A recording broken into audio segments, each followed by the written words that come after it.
I guess the one of the few things that's like a kind of a bummer is just like I always heard veterans would talk about, yeah, man, once you leave WWE, go on indies and make a killing.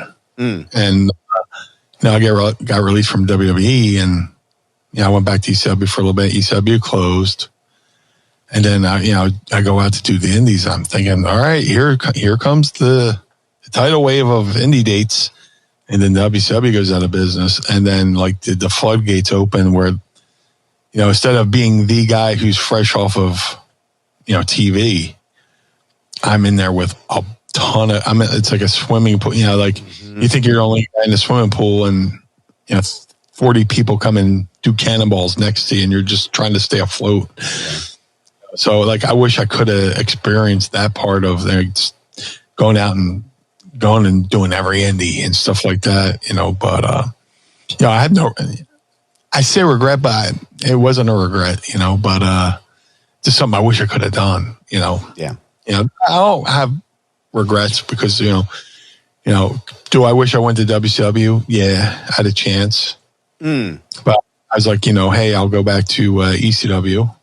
Thinking, you're trying to. It's like playing the fucking stock market. Yeah. You're like, oh, okay. You're looking at WCW. You're like, okay, they're kind of coming off the 83 weeks high, the NWO high. They're kind of like on the back foot. ECW, they just got a video game. Right. They just got national TV. If I could get back in there and get on that next wave of whatever ECW is about to do, but then you learn how much damage that Nashville network, it was the National network. Yeah, before they went to the national network, you realize how much damage that show actually did for the company as far as just draining them financially. So now let me ask you a question, because I'm not too familiar with the history, and I apologize if you've already spoken about this, but as far as ECW on TNN, was that similar to the WCW Thunder situation where like Paul had to pay to have TNN on, like to basically pay a shit ton of money out of pocket to have this show air? How much do you know? I don't know if you know the specifics, but like what was the situation there that caused it to be such a drain for ECW? Well, I mean, ECW had been just doing an hour show a week out of, Ron and Charlie's studio in New York. They will record a show and go in and cut it up and put it out every week. Well, with the TNN deal, they wanted them to have a, record it live to tape. And that means you have to hire get a production truck, which we didn't do in ECW. You had to go have a director. They didn't. He wanted Ron. He wanted Ron to Ron Buffon to be the director, and they wanted their own director, and it became a battle over who's going to direct the show.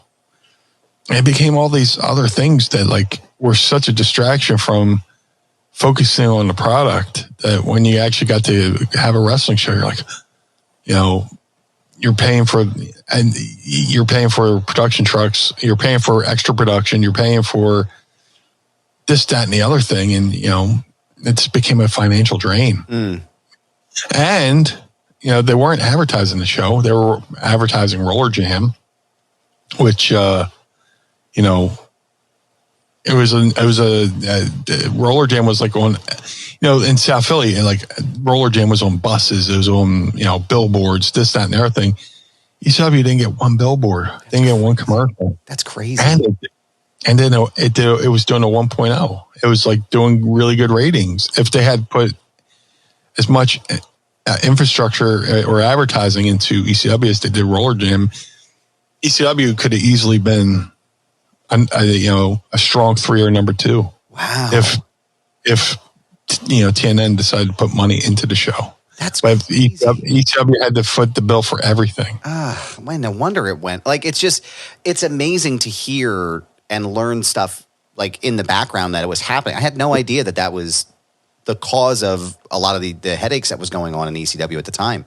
I wasn't there for all of it. You know, I was still Right. on WWE, and I'm watching I'm like, oh shit, they're on TV. Let me watch this, and it looked great and all that stuff. The first night, you know, there was an argument, you know, disagreement over, you know, the quality of the show. So at our protest, Paul just put up Rob Van Dam versus Jerry Lynn from, you know, Poughkeepsie. Like, here's a show. Yep. All right. Here you go. You know, just as like a middle finger to the network, but you know.